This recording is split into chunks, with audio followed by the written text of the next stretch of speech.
السلام علیکم. زمونږ د کالج د ورځو د ځوانۍ یو لطیفه ډیره مشهوره وه او هغې لطیفه کې په دې 35-40 سال کې هیڅ تبدیلي نه ده راغلې. اوس هم هغسې ده او خلک ترې خوند اخلي.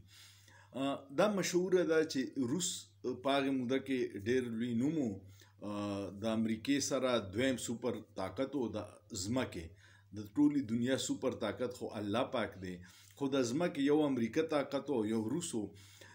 روس کې کمیونیزم و او دا به موږ ته په ځوانۍ کې ویل چې کمیونیستان چې دي دا نه خدای مني نه رسول مني، هیڅ هم نه مني. نو هغوی یو پیره میټینګ کو چې یاره سوري چې موږ خو په خپل ملک کې خدای نه منو، خو دا ډېر ملکونو کې خلک وایي چې خدای شته.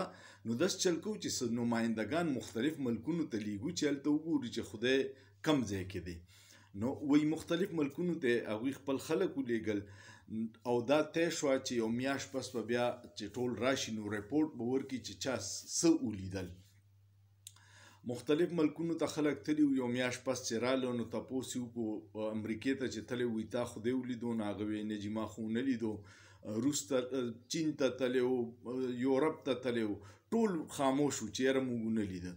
کم کس چې پاکستان ته وی راغلی وی ډېر پریشانه ناسو.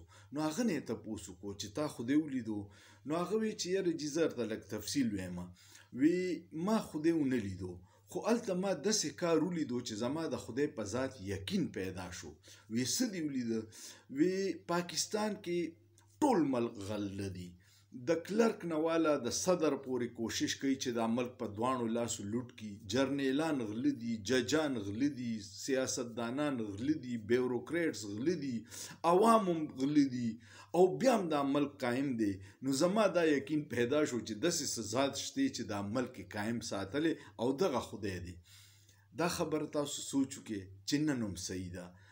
مونږ په خپله د دې خپل ملک دشمنان یو. تاسو سیاستدانانو ته وګورئ، هغوی صرف ذاتي فایدې دي. جرنیلانو ته وګورئ، ملک د دوی د لاسه تباه دی. د ججانو ته وګورئ، د هغوی فیصلې د آیین مطابق نه دي.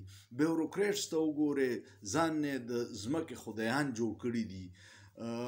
عوام ته وګورئ، کرپټ خلک یې خوښي، نیکو خلکو له ووټونه نه ورکوي. عجیبه خبره به دی تاسو ته وپته وي چې په دې ملک کې عبدالستار ایدي غونته چې محسن انسانیت و هغه بوري ته رافیل شوی و، هغه غریب هم یو پیره چا الیکشن ته ودرول. او بل محسن پاکستان چې ورته وي ډاکټر عبدالقدیر خان، هغه هم الیکشن ته ولاړ، بوري ته یې بایللې وه او د هغه په مقابله کې یو لنډر کوچر بدماش ګټلې وه.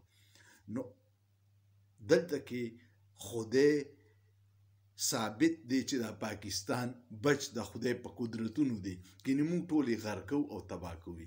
الله دې په پاکستان رحم وکړي. امید لرم چې ستاسو به لطیفه خوښه شوي. سوچ پې وکړئ، په سوچ کې څه ګناه نه ده. شکریه.